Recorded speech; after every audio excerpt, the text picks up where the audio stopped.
You are listening to Serva Soundbites, the official podcast of Serva, a leading global relocation management and moving services company.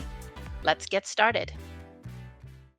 Hi, welcome to Serva Soundbites, where we aim to connect, inform, educate, and entertain our listeners. I am Luke Innocent, Vice President of Account Management at Serva. It's Mental Health Awareness Month, and we have specially invited Dannielle Haig, founder of DH Consulting. Danny is highly accomplished in understanding and analysing human behaviour in the workplace. Her areas of expertise and academic research lie in leadership personalities and mental resilience, which has seen her developing a psychometric with some of the world's leading business psychologists.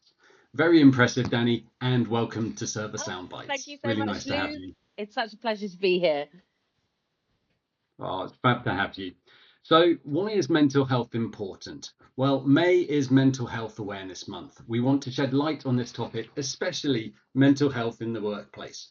What are some of the prevalent challenges, identifying signs, symptoms, coping strategies, and self-care techniques, and how organizations can help in creating a supportive culture for employees. So Danny, when you agreed to join us today, I did some research on your website, and obviously a particular area that sparked some interest for me relates to the genetic testing you offer to your clients, so people can then understand more about their reactions, their resilience to stress. So to kick us off, is it a nature or is it nurture that gives us that mental resilience? Such a good question. It's the age-old question about everything to do with humans, isn't it? Is it nature or is it nurture? And I'm really sorry to tell you, it's a bit of both. It generally is a bit of both. Absolutely. We can tell from people's genetics, there's a huge amount of us that is predisposed, like kind of preordained. We're kind of programmed at birth in lots of different ways genetically, but also, of course, our environment, our psychology, our experiences in life all shape how we behave and how we think as well. So absolutely, we are a mixture of both, I'm afraid to say. I wish I had a more definitive answer, but there is just so many different nuances that are important to consider when we're thinking about our psychology.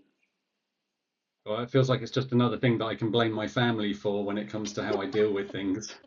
It's really funny you should say that because, the fact that we talk about Freudian kind of perspectives on psychology so much, and Freud, he was really we've all probably heard about of Freud, who came up with the talking therapies, in particular psychoanalysis. So I practice and am qualified in psychodynamic therapy. So I use a little bit of Freudian work mixed in with other therapists. But the reason why Freud is so interesting is because he looks back at what happened in our past and believes that shapes us the most. And so if you ever embark upon really intense psychoanalysis, that's when you lie on, you have got pictures lying on the couch talking about your childhood and going back and having all of these kind of like regressive memories, and you're going through all of that.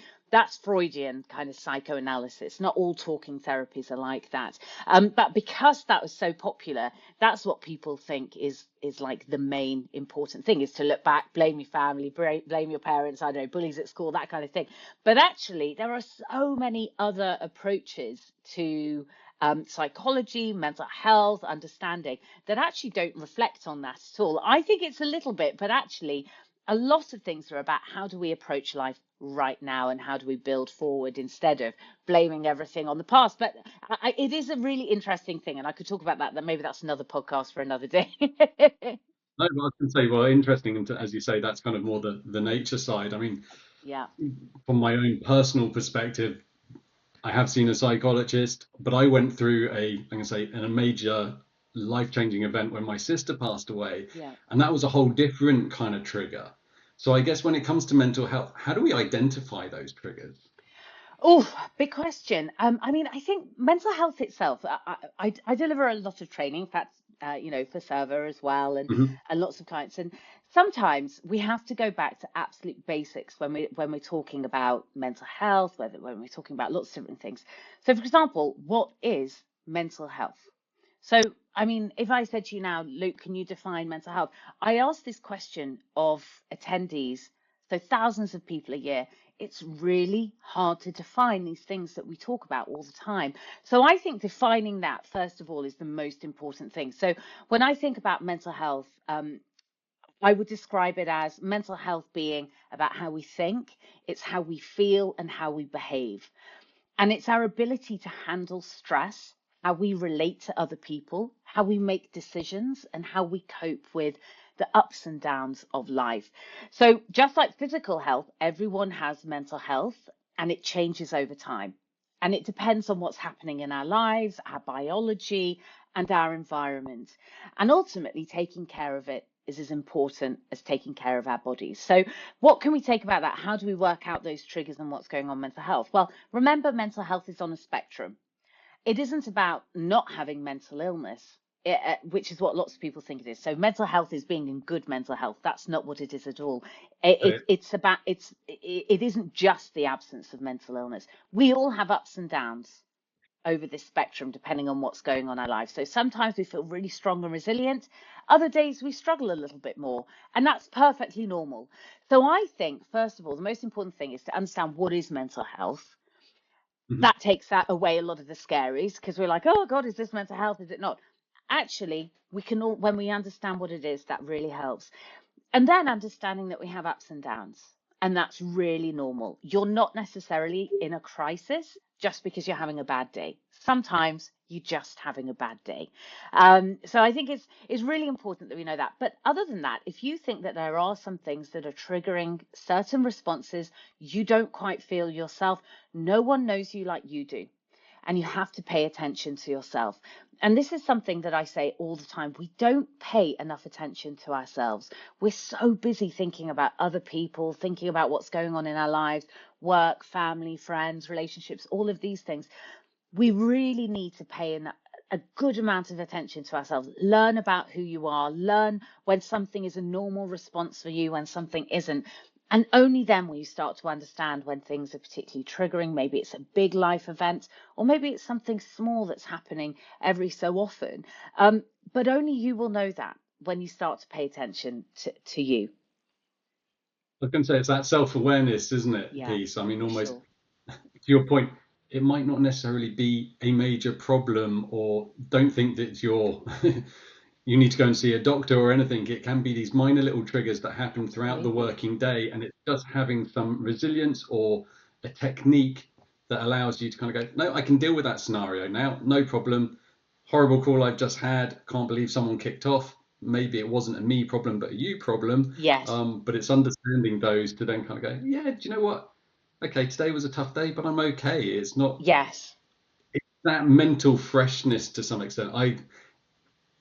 Is it a personal thing for each person? Yes. Yeah, for sure. But it comes down to awareness, and certainly, hopefully, we can talk about a few of the fun things that people can do from a technique and things. Absolutely. One of the things I know, obviously, you and I did a prep session, an intro last week, and kind of said hello to each other. And one of the things that you mentioned is kind of understand and recognizing habits that people already have to self-soothe, to be a bit more resilient. Now, that doesn't necessarily mean they're all healthy ones. Going away and eating a plate full of donuts after you've had a stressful call with a client might not be the best way of coping from a mental health It might side. feel quite good at the Um, time, but yeah, not good in the long run. Yeah, absolutely, but yeah, I absolutely. mean, are there anything, what do you see, or what do you normally recommend to people from a self-soothing mechanism that people can adopt? Yeah, absolutely. Self-soothing is really interesting because they generally habits we develop very young, very early in life, and they become a part of us. We don't even realize that we're doing it. And there's lots of different things. It's actually just reminded me of I was asked to write an article once, or give a comment on people having soft toys. In adulthood, and there was a huge Oh, statistic, something like 70% of adults had kept a soft toy, and apparently King Charles does as well. He has a cuddly toy that he's had since childhood. And basically, there's all sorts of self-soothing techniques that we have, whether it's a soft toy, whether it's a plate of donuts, whether it's, that sugar kind of kick, whether it's, I don't know, a glass or two of wine. It could be all sorts of different things, biting your nails, all sorts of things. And as absolutely, they become so kind of intrinsic to who we are and a part of us that we don't even think about them. We just do them naturally and they just calm us down. And of course, it isn't just that. It could be gambling, it could be shopping, it could be all sorts of things. And there's lots of things that we do that kind of to kind of calm down that nervous system once it's been spiked. And absolutely, some are definitely better for you than others. But what I would recommend is, first of all, acknowledging what your self-soothing techniques are. Are they good for you? Are they not? Are they actually harming you in the long run? Is there something negative there? And switching them out for something different. And I'm going to say the obvious ones. Go for a walk. Do you know, when we go for a walk, it's incredibly powerful. And it's something that I definitely learnt myself. I remember when I first met my husband, who's from the countryside, and we went back to where he came from to go and stay at his family home. And I remember his family were like, "Oh, should we go for a walk?" And I just said, "Why?" And because I was like, "Why would I go for a walk? Where are we going? What for? What's the point?" And I've become a walker, Luke. I love going for a walk. At the end of a stressful day, there is nothing more relieving than getting outside and getting some fresh air and just going for a walk. And I find that at the beginning, I'm walking very fast and I'm super tense and I'm like, "Rah, rah, rah, rah, rah." And then after about 30 minutes, I feel so much better. I'm so relieved. And there is a reason for that, not just the kind of like the endorphins you get from physical exercise. Of course, we then get all the benefits from being outside and daylight and Mhm. hopefully in the summertime, but also it activates certain brain waves within us, our beta brain waves. And it's actually very similar to meditating when we walk. And it activates these brain waves whereby we can actually calm down, and in the same way that we calm when we meditate. And it's incredibly powerful for us to walk. And of course, if you think about it, everything to do with humans is natural. We're nature. We're part of nature. We try and look beyond nature for these fantastic kind of solutions to things that are going on with us.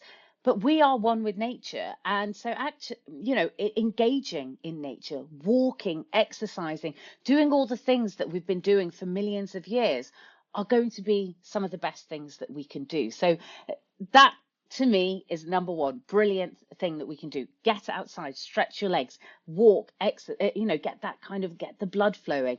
That is one of the best self-soothing kind of alternatives that there is for you. But you have to recognize that you're kind of engaging in these things. I think something else that we touched on, Luke, which is also kind of when you've had a stressful day, onboarding all of that emotion and taking it into your Mhm. body, and then not doing anything with it. And that's when you kind of acknowledging that actually, as you said, this is a you problem, not a me problem, but you can so easily take on board other people's emotions. If they're having a bad day, you onboard it. And that's when those self-soothing techniques happen. You feel stuck at your desk. What can I do? I don't know. I can grab the donut, I can grab this, I can do whatever. There's not always the opportunity to get up and go out for a walk. So there's lots of little things that we need to think about as well, that I think we I spoke think about you've and touched highlighted on something before. but certainly that happens in the workplace. There will always be those calls you have, whether it's with a client, an internal stakeholder, whoever it may be. And then, as you say, that emotional transference, it's got nothing to do with you, but that person might be having a bad day. If I look at it from the world that we deal with in mobility, Mm, you're talking about individuals that are starting new job, new location, uprooting their families. So it's new homes, new schools, new culture, new language. Everything is shifting. We're there to help in as oh a yeah, RMC. However, that person's just going through a lot of stress. And whether we like it or not, sometimes that stress comes out in the conversations they have with us. And it might be something very minor that sets them off. But we're probably the first person that's gone, yeah, how you doing? How's everything going? And they suddenly just whoom, yeah, offload. yeah, Well, for our consultants and for our employee, that can be a really stressful scenario because, to your absolutely. point, previous call might be amazing, happy, and smiley, and then all of a sudden, whoa, they're having to deal with a lot of someone else's emotional baggage. Yeah, Absolutely, 100%. I think that's the thing. It's really tough, isn't it, when you're client facing, because you're just Mhm. trying to go about your day, doing your job and doing your best. But the people that you're dealing with, as you said, are going through huge changes in your life, in their lives. And I mean, as I said to you, I see Server as a stress management company. Basically, I feel like that's what you're doing. You're managing other people's stress and overwhelm and things that are going on in their life. It's huge amounts of change. So Yep. yeah, absolutely. Maybe one tiny thing goes wrong, but for them, it's like the straw that breaks the camel's back. And you know what it's like. And I think this is where empathy is really important, which is understanding, when you're going through a really stressful time, there's a million things to think about. That one little thing, it's the last thing that, and you can't take it anymore. And the problem is when we are overwhelmed and when we're stressed, we're not our best selves. It's really hard to hold back. It's really hard. And sometimes we behave in ways that we later think, I wish I hadn't said that, or I wish I hadn't done that. And yeah, absolutely. You can so easily in your job, I can imagine, be at the receiving end of a lot of overwhelm, a lot of emotion. And I think, first of all, if that was me, and it is tough, but you have to think about this, is one, think, um, okay, this is a stressful time for them. Let's be empathetic and understand what is going on.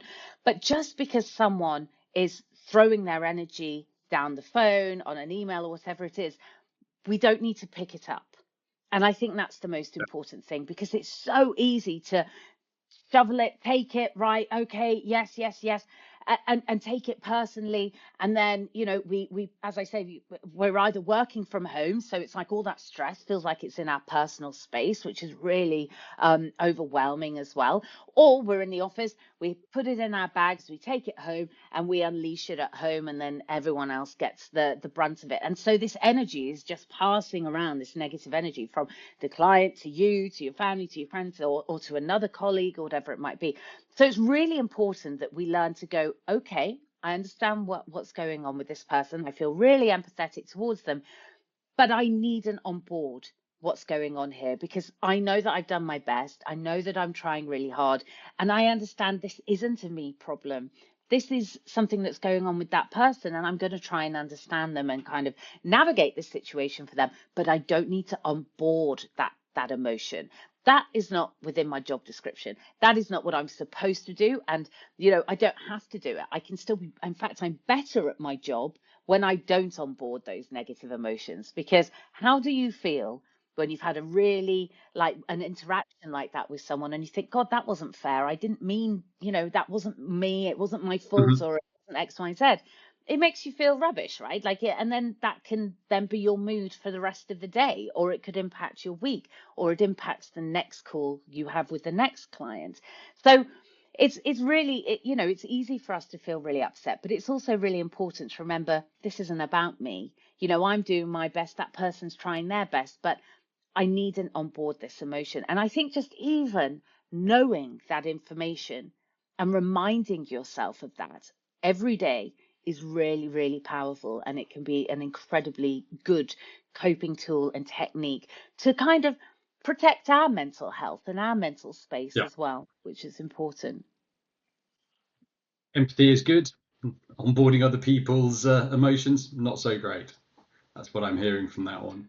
So Absolutely, 100%. you brought up a really interesting topic there, the kind of work from home. So obviously we had COVID a couple of years back. It's created interesting work scenarios for a lot of people in the workplace. Some of us are fully at home now. We've got others who are hybrid, getting back to the office, actually doing some socializing on a face-to-face side of things. Other Yeah. people making use of, work from anywhere, which, all of these things, they're fantastic in a lot of ways. They've given us flexibility to do a lot of other things, which have helped us, our mental health, amazingly so. But there is a flip side of that. I think you mentioned previously the whole loneliness component when we connected. So I was just wondering if we can kind of, let's talk to the people that work from home first then, and kind of say, what are some of the things that they need to be aware of when working from home, and potentially some of the little tips just to kind of break up that loneliness piece. Yeah, absolutely. I think that the fact that we don't talk about the epidemic of loneliness is really telling, because it's incredibly powerful. I don't know. I mean, I don't like to give stats that aren't completely accurate, but I believe that like chronic loneliness is as dangerous as smoking 8 cigarettes a day. And it really impacts our health. And it's mainly because we're pack animals, right? So, and it comes back to this, Mhm. we have to realize we are just animals at the end of the day. And we work better and we thrive when we're around other people. And that's why the concept of a we work kind of came about. It's why we sit in cafes and we don't know anyone around us, but we choose to go and sit with other people and we feel better about it. You know, we feel there's an energy that comes about from being with other people. It's actually probably a safety thing when it comes down to it, but let's not get into the anthropology. But it's really interesting how much we need to be around other people. And you know, loneliness is something that impacts so many people. As I said, it really is an epidemic, and it caused a lot of problems during COVID. If you remember, what did people say when they said, what was the first thing you're going to do when lockdown's over? Pretty much everyone said, I'm going to see my family, I'm going to see my friends, I'm going to spend time with other people. It's what we crave Mhm. the most, because we just love being around other people, and it's incredibly important for our mental well-being. So I think making sure that we connect with other people, and it might not be connecting with your colleagues, but make sure you're connecting with other people outside of your office and outside of your computer screen. It's incredibly important for your well-being in order to do that. So invest in hobbies, spend time with family, friends, reconnect with people, but having those face-to-face connections is really important. It's really interesting, actually. There's a new growing trend around Europe of get-togethers where people are getting together without any technology, and they're sitting around. Some people are talking, other people aren't. They're just sitting in a space, tech-free. Some people are reading, some people are knitting, playing games, chatting, all sorts of things. It's like, it's hilarious because it's like basically pre-tech world, but it's being sold like it's this new avant-garde way of kind of being with people. But that's what we used to do before mobile phones. That was my childhood. Was, sitting around with friends and or people and meeting people and not. But it's amazing how we've realized we need non-tech spaces where we connect with humans on a human to human level. So if you are working from home and you do feel lonely, don't be afraid to reach out and make the effort to go and meet friends, make the effort to make new friends, build a hobby, invest in something that's really important to you, and find like-minded people. It's so important that we do that. And I think there are other things that we need to pick up on as well, which is if you are working from home, and as I said, not every day is a good day, and not every Yep. day is a good day for the people you're working with and your clients and all of those things.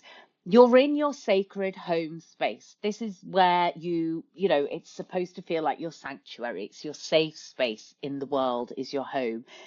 And sometimes, it's very easy to let all of the stresses of work and everything, which are inevitable sometimes to happen, and to let that kind of into this safe space can feel a bit, I don't know, it's a bit confusing. It can feel a bit icky. It can feel a little bit like you can't escape that difficult time. Whereas, back when we used to go to work into the office, no matter what, you had the commute to kind of digest what was going on. You kind of shed all that mental load. And then you get home, you take your work clothes off, and you relax into the evening, whatever it is that you're doing, and you're back into your sanctuary. But we're kind of missing that component. So something that I do myself and became a habit in lockdown, and is now something that I do religiously, is I get out of my office, I lock down, write a list, tomorrow's to-do list, write it down, laptop shut down, office is locked. I'll go for a walk. I might even actually genuinely change my clothes because it's like a psychological works off now. Maybe take my makeup off, put my hair up, relax, do whatever I'm doing, and work is over then. I go for a quick walk around the block, get my brain fresh, think through everything I need to do, and come back home, and I'm wife, mum, Danny, all of those things away from work, and work, clear out the cobwebs. I think little things like that are so important. And you just have to try them. We're so brilliant at having all of these ideas. Oh, why don't you do that? Give it a go. See what it feels like. Try it a day, then another day, then another day, and see whether that makes a difference to you. Because your home is your sanctuary, and you need to protect that space. Because otherwise, where are you going to get that sense of comfort and all of those things? So that's definitely something that I would encourage for people to protect their mental well-being if they're working from home. It's a really funny one because I will freely admit I don't miss my commute at all, from the general getting up earlier to spending what I viewed at times to be wasted. Yeah, However, now working from home, to your point, I've actually almost instilled, okay, actually, I now need a commute. So, first thing in the morning, I do get up and go for a 10-15 minute yeah. walk, and I do call it my commute. I am one of these middle aged men that sadly jumps into Lycra every now and again and jumps onto a You're a bicycle. mammal. And when I, Middle-aged sadly, man in lycra. but when I track it in Strava, I actually sometimes call it commute time. And again, it's more that mental processing. And it's partly because I went a very long time where working from home, I was literally chained to my desk. And okay, there's times during the working day where you can't escape, you can't have Yeah, those breathers after a bad call. yeah, However, you can still try and top and tail your day yes, with some sort of break, because otherwise my poor wife takes all of my verbal abuse yeah. after I've had a lovely day.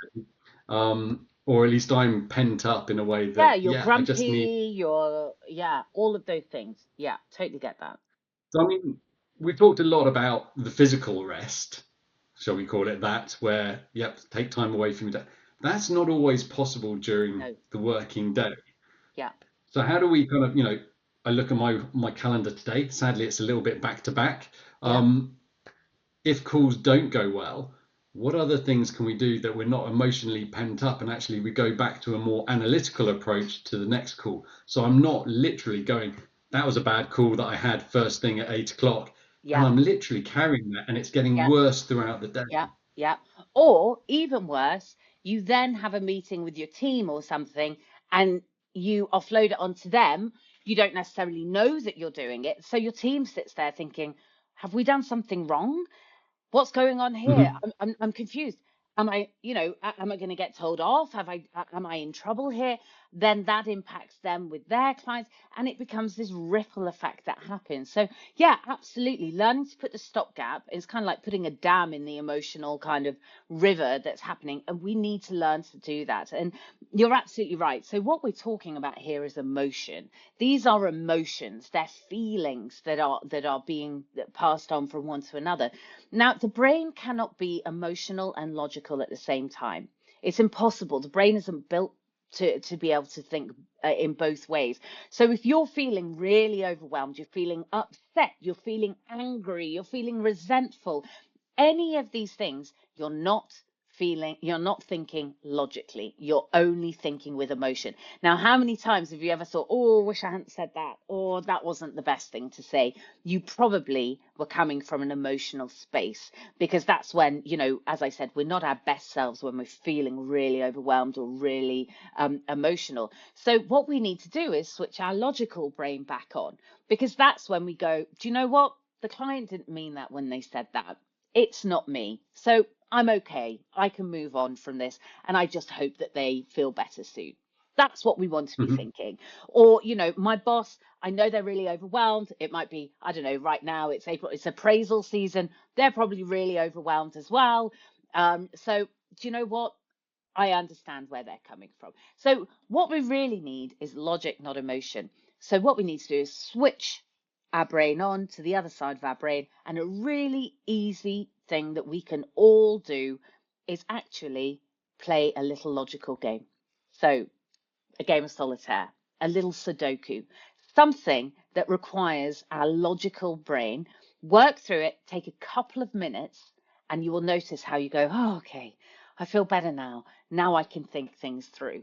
And it's incredible. It's such a powerful, teeny tiny little tool. It's one of the best things that I ever learned. I learned it about 5 years ago. I was like, oh my God, this is brilliant.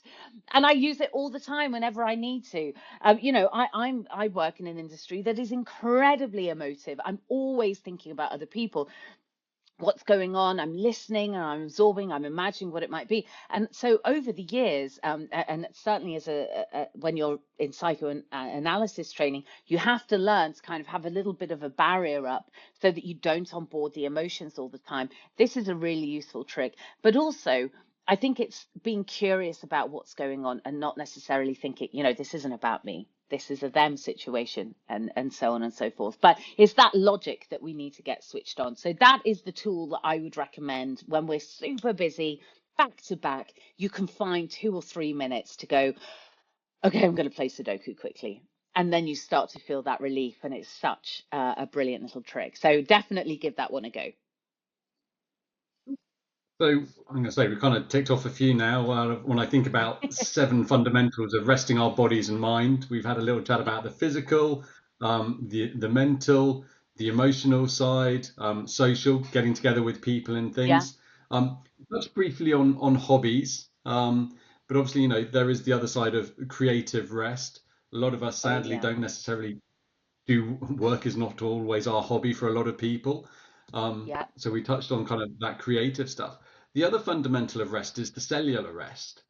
And I think sadly it's probably one that people necessarily they might not deal with that the best. So can you just kind of talk a little bit about what cellular rest is and how we can kind of use certain tools to help us in that space?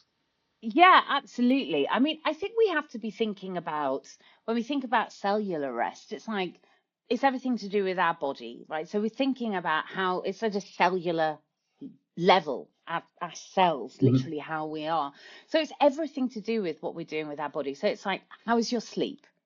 This is the number one stress relief, anxiety relief, mental health boosting situations. I'll tell you something that happened to me yesterday. Give you a perfect example.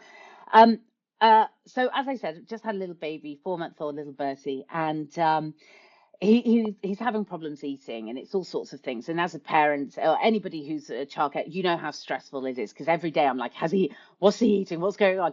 So on top of everything else, you're just always thinking about these things, and it is incredibly overwhelming. So we took him to a specialist. He's crying. There's this. I'm tired. There's all this stuff that's going on. And I was basically given some information from the doctor, and it was very simple information, but I was really stressed. We came racing home from the doctor. The appointment was late. There was loads of traffic. We were having a dinner party that evening, and I'm hosting. So there was just so much going on. It was so overwhelming. I was like crying my eyes out about this thing that I'd just been told about baby Bertie. And I said to my husband, I was like, I cannot do tonight. You're going to have to do tonight. I need to go to sleep. I need sleep. Have a good solid sleep. I woke up and I thought, oh, that was a bit silly. But I give myself, you were tired, you were overwhelmed. It was an emotional situation. But I didn't respond my best. I was tired. I was exhausted. I'd forgotten to eat most of the day. So I hadn't nourished my body in any way, shape, or form. I was exhausted. I was overwhelmed with all of these emotions. And so the best doesn't come out. I go to sleep, I wake up, and everything, I'm like, okay, that was really simple information. I can digest all of this now. I can deal with all of the things. And I get up and I'm super productive and get on with everything that's going on around. And you feel rested, you feel recovered. But when you're stressed, when you're overwhelmed, one of the first things that we sacrifice is sleep.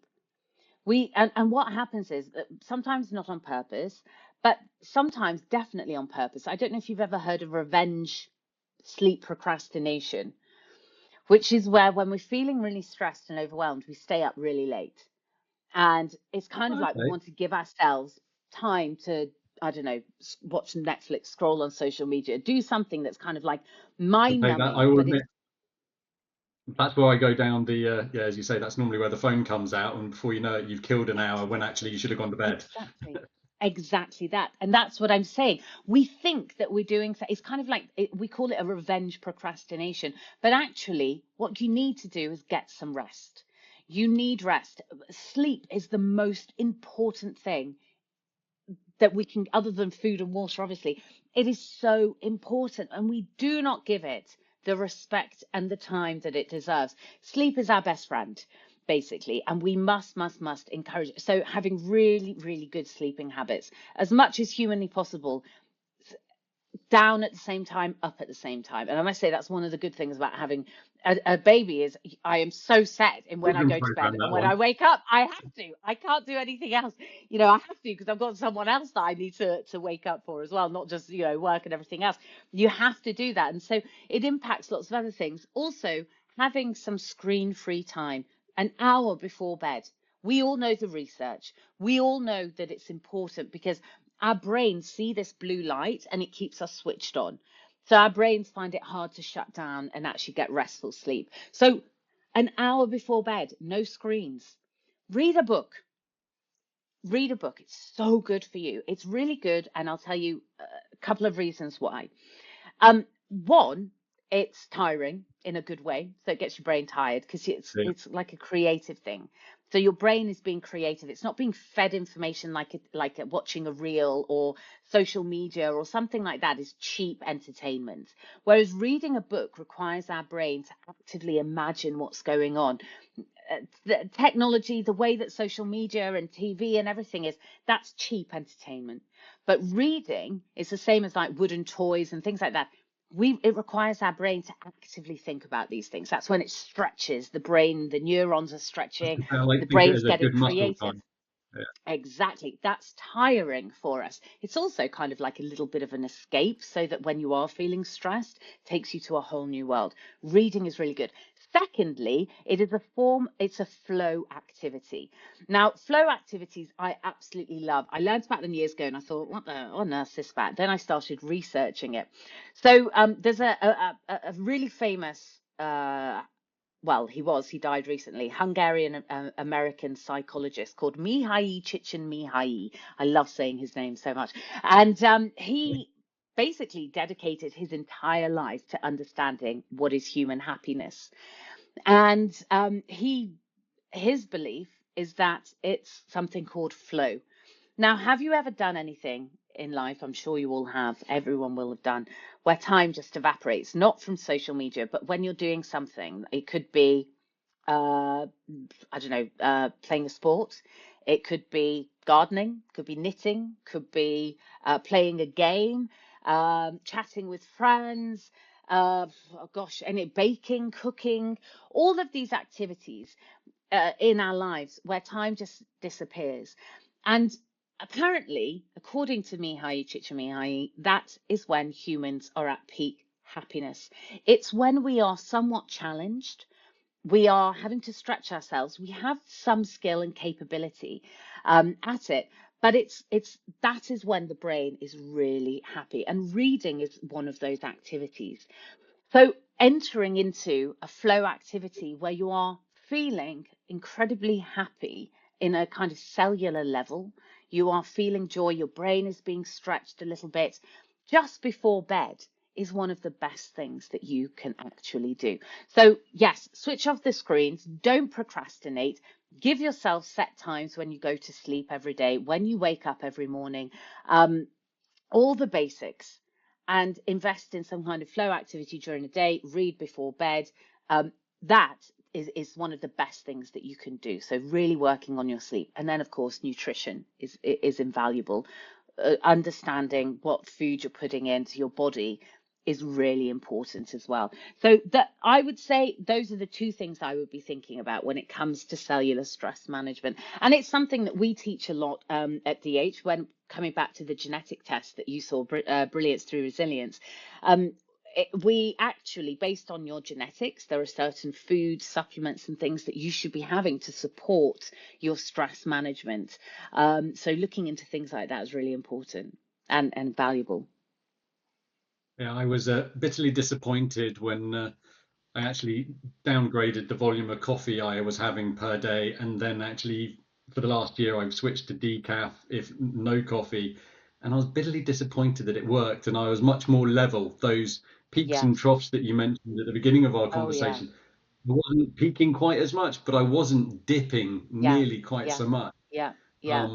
And so It's I really think, hard getting from rid an, of that, actually, it's just Luke. trying I to, think, there's a balance somewhere in the middle. yeah, yeah, It's yeah.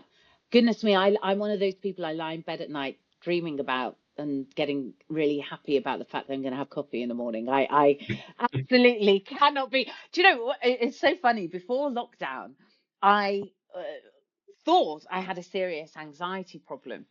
And for a while, I was really like, Dr. Heal Thyself, like working on what's going on here. How can I fix this? I'm not sleeping. I'm waking up in the middle of the night, have this terrible twitch. And I was literally doing everything I could from a psychological perspective, talking to colleagues, to friends, all of this research. Basically, I was drinking caffeine from about 6:30 in the morning to about 6:30 at night. I must have been having about, I don't know, 8 cups of coffee, maybe more a day. And basically, Well, that was the problem. So now I have 2 cups of coffee before midday and nothing else afterwards. And yeah, it's life changing. I'm not sure I could go down to none. It would just be, I couldn't do it. I don't want to. And you can't make me. yeah, I will admit the flip side is a little joy goes out of your life, but Yes, yeah, exactly. again, it, it's What meant is it that. about the joy of No, going and getting a coffee? I don't know. It's just so, there's something so like wonderful about it. I but don't know what like it is. you said earlier, stepping away from your desk, again, grabbing a hot drink, all of Yes, those, that allows yes, you some space. yes, yes, Um, it's one of the big differences for me working from home versus in the yes, office. In the office, you have a break from your desk, you talk to a few other people. yes. How was your day? Did you see the football last night? What are you doing at the weekend? How's family? Yeah, You don't really get those things yeah, necessarily yeah, at home, but you can still get the small win, which is flicking on the kettle or punching the button on the exactly. espresso machine. Absolutely. So, And you've just reminded me of something that I used to talk about a lot, which was microdosing joy. And all the different things that you can do. So I think about it about the five senses. So something you can hear, smell, touch. Are there five senses? Yeah, hear, see, smell, touch. And what's the other one? Maybe there are only four. I hey, can't think. Taste. Taste. There we go. So if you think about them, like little things that you can do. So for example, if I'm having a really stressy day, I will say to Alexa or put on my Spotify, like I want to listen to the Spice Girls, something that just inevitably brings me so much joy. One little song, 3 minutes, 2.5 minutes, whatever it is, can just shift up your mindset so much. Or I don't know, looking at a photo of your loved ones. I used to ask people, I used to do an actual workshop called Hacking Your Happiness. So thinking about all the different things. One of the things is flow activities. So things, hobbies, things that bring you so much joy. You're learning something, you're enjoying it, all of that kind of stuff. But then these little things that we can do throughout the day. So if you think about it, like something to drink is like a hot drink makes you feel really nice. Like it's something really pleasurable about it, even if it's an herbal tea or I don't know, my favorite Diet Coke, which I only have one a day of. Sadly, again, had to cut down on those. But so things like that, and things that you smell, like your favorite, I don't know, like your partner's shirt or top or perfume or your child's hair, or I don't know, just all sorts of things. People came up with so many ideas during lockdown about all these different things that you can do. It's really important. Like, what can you look at? Look outside, look at the blue sky, and just spend a moment reflecting on something. And whilst you're doing that, something that brings you joy. And I think there's all these little things that we can do to microdose on joy, because it really is a choice. It really is a choice. You've got to actively choose. I think that's what lots of people forget about mental health and lots of things to do with our mental well-being is it requires effort and it requires action. You can't, for example, if anxiety is a big problem around the world right now, you can't think yourself out of anxiety. You have to act your way out of anxiety. And it's the same with lots of different things. You have to put the effort in. Nothing changes if nothing changes. So if you're feeling really lonely, you have to make the efforts. And it's really, it feels contradictory because if you are lonely, if you are feeling anxious, if you are feeling low, the last thing you feel like doing is putting energy into doing something. But it's like you have to use energy to gain energy, and so you have to do it, otherwise you're going to stay there. So you have to make a decision. I'm going to do something different, even if it's just microdosing on joy once or twice a day for a week, and just seeing how much that lifts your energy and gives you some more energy so that you can then go and do something a little bit bigger. and that's almost the first step, isn't it? Is just almost being able to, at some point, talk to someone, or even if it's to kind of start a list, just get some sort of routine. I love the idea of microdosing on happiness. I'm going to try and start coming up with as much as I've got a play track for the gym, maybe I should have one for work. So before my next Yes, presentation, absolutely. have a Well, power gym tune. music is like giving you all the energy to do that. But actually, joy music is about just loving what you're listening to. I think for me, taking me back to my childhood, to like my teenage years, there's always something lovely about that, or something that reminds you of a family holiday or something, So I remember we always used to listen to Elton John on repeat when we used to drive down to Cornwall as a family. So it was always like such a brilliant time. It just takes you back to that moment. And smell is the same, it's so powerful. The smell, go literally smelling flowers and smelling blossoms, and I don't know, just all of these just different things. There's lots of joy around us, but we have to want to find it, and we have to onboard it as well. It is a choice. So yeah. I think that's a great place for us to probably wrap up is I'm going to say microdosing on happiness. So thank you so much, Danny, for sharing all of your insights today. Really great, insightful information. But before you go, Yes. what would be your top tip to share with people? Oh gosh, top tip. I've already given so many of my favorite top tips. Yeah. Gosh, what is my top tip for what? Good mental well-being? Yeah, we'll say for mental well-being, and then I'm going to say being resilient. Being resilient.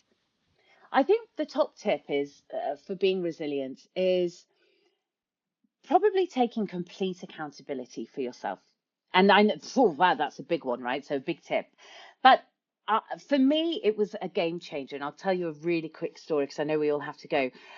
So, my background's really convoluted, loads and loads of degrees, lots of university time, lots of doing jobs I absolutely hated in order to do said degrees and so that I Yep. could get to where I wanted to go. And I remember I used to be what I call a yes but person. I gave all my power away to everyone all the time. And I was driving along to one of these jobs that I absolutely hated, and I was late again. And I had to go back to live with my parents in Birmingham when to do this, so I could afford to do the qualification. And so I was driving along. My parents forced me to have this job. I thought I was going to get off scot-free and I could just go to university, but no, they were like, no, if you're going to stay here, you're going to have to get a job. And I thought, God, another job I don't love. And but it's one of those sacrifices you have to make. But anyway, I was late again, and I was driving along, and someone in front of me was letting loads of traffic in, and I remember sitting there being like, why are they doing this to me?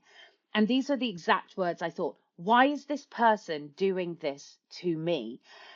And it was like I had this sudden brainwave. I must have told this story 100 times because it's so poignant to my life. I realized there and then no one was doing anything to me. Everyone was getting on with their lives, doing their thing. I was late because of me and only me. And it was like this huge wake up moment in my life where I thought, Danny, you are in the driving seat of your life. You make the choices you make, good and bad. If you're going to choose to be late and lazy and wake up, then you have to deal with those repercussions. It's not because of someone else. No one else has done anything to you. You are in the driving seat of your life, literally and metaphorically, at that moment in time. So you have to take on board, you have to take accountability for yourself. Don't want to be late? Wake up earlier. If you want something good to happen, you also have to make these things happen in your life. You have to do that. And that is a key to being resilient, because when you have ownership of your life, there's nothing that anyone else can do that can take that away from you.